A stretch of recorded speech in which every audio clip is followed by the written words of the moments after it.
नमस्कार। इन खबर में आपका स्वागत है। एक साल से अधिक समय से चल रहा किसान आंदोलन खत्म हो गया। किसानों की भाषा में इसे स्थगित कर दिया गया है। कल घर वापसी होगी, जश्न मनाएंगे, फिर घर वापसी होगी। इस दौरान किसान नेताओं की और सरकार के बीच बातचीत हुई और पत्राचार भी हुआ। लेकिन एक बात आपने गौर किया होगा कि लगातार किसान नेता, खास तौर से जो राकेश टिकैत थे, वो कह रहे थे कि सरकार बैठ के बातचीत तो करे, सरकार बैठ के बातचीत तो करे, लेकिन सरकार बैठ के बातचीत क्यों नहीं कर रही थी? क्या पर्दे के पीछे से ये डील हो रही थी? तो जो अब बातें निकल करके आ रही है वो ये है कि 12 राउंड के किसान नेताओं से बातचीत हुई थी शुरुआती दौर में, जब आंदोलन चला था, और नतीजा सिफर रहा था। आमने सामने की बातचीत से सरकार इसलिए बच रही थी क्योंकि उसे पता था कि किस तरीके से किसान नेताओं ने सख्त स्टैंड अपनाया था उस 12 दौर की बातचीत में, और उसमें फिर सरकार की फजीहत होती है कि इतनी बातचीत किए और नतीजा नहीं निकला, और कोई बात ऐसी आ गई जिसको लेकर के दोनों पक्ष अड़ जाए तो फिर क्या होगा। लिहाजा अब की बात पर्दे के पीछे से सारी रणनीति अपनाई गई। बात लगातार होती रही, लेकिन पर्दे के पीछे से किसानों ने जो 5 नेताओं को अपना वार्ताकार बनाया, अशोक धावले थे, चढ़ूनी थे, कक्का जी थे, युद्धवीर सिंह थे। तो उनमें से युद्धवीर सिंह जो है जाट महासभा के महासचिव है और किसान यूनियन के भी हैं महासचिव, लोक दल से भी ये जुड़े रहे हैं। तो पर्दे के पीछे से खबर है कि जो गृह मंत्री अमित शाह इसी युद्धवीर सिंह से बातचीत कर रहे थे, और युद्धवीर सिंह ने भी इस बात की पुष्टि की थी जब बातचीत हो रही थी कि हाँ, उनकी गृह मंत्री से बातचीत हुई है, फोन आया था। अब उसके बाद से सारी बातों पे लगभग सरकार तैयार थी। एक ऐसी बात आ रही थी जिसको लेकर के सरकार तैयार नहीं थी, वो थे लखीमपुर घटना से जुड़े हुए शख्स गृह राज्य मंत्री अजय मिश्र टेनी की बर्खास्तगी या इस्तीफा।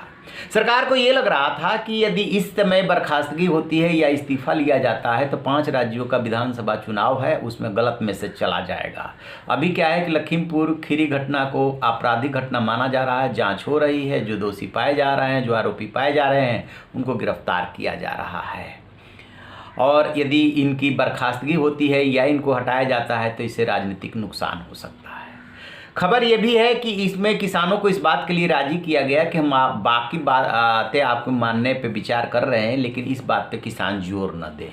मेन किसानों का मुद्दा क्या है? किसानों की भलाई। जो मारे गए हैं किसान, उनको मुआवजा, तो उसको भी लेके सरकार इसलिए तैयार हो गई कि उसमें केंद्र सरकार का ज़्यादा रोल नहीं था, राज्य सरकारों का रोल था। केंद्र सरकार को तो सभी सरकारों को चिट्ठी भेजनी है कि भाई जहाँ जहाँ इनके खिलाफ मामले हैं, और जो पंजाब सरकार ने जिस तरीके से इनको मुआवजा और नौकरी दी है, उसी मॉडल को आप भी अपना लीजिए।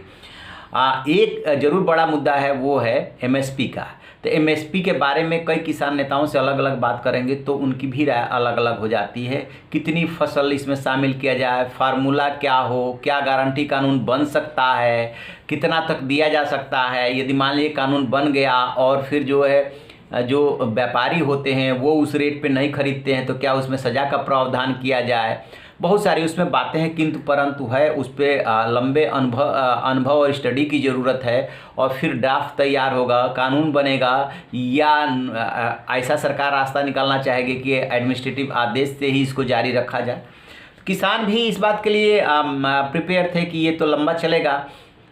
मुआवजा और मुकदमा वापसी यदि सरकार मान जा रही है तो उनकी बात हो जा रही है।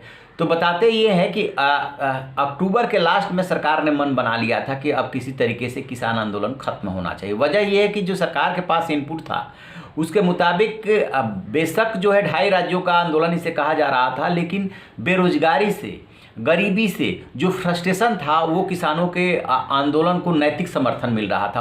आप कह सकते हैं मौन समर्थन मिल रहा था। जो नहीं बोल रहे थे वो भी कहीं ना कहीं ये कह रहे थे कि ठीक कर रहे हैं किसान, जो है ये सरकार जो है सुन नहीं रही है।